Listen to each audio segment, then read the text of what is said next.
এই ছেলেটার নাম ইমরান। আশুলিয়া থানাধীন বাইপেলের উত্তর গাজীরচটে এর বাসা। গত ১৯ তারিখে এর বিরুদ্ধে একটা ধর্ষণ মামলা হয়। সব থেকে মজার বিষয় হলো, যে মেয়ে ধর্ষণ হয় সেই মেয়ের বয়স মাত্র ৩.৫ বছর, আর ইমরানের বয়স ১০ বছর। আরও সব থেকে মজার বিষয় হলো, এই ইমরান জুলাইয়ের একজন যোদ্ধা।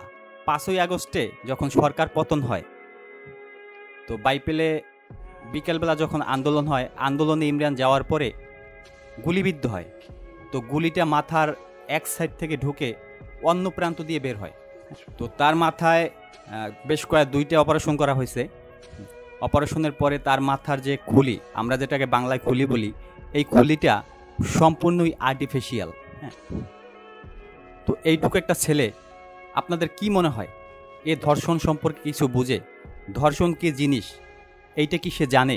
তো বিস্তারিত আসবে আগামী ভিডিওতে ইনশাআল্লাহ।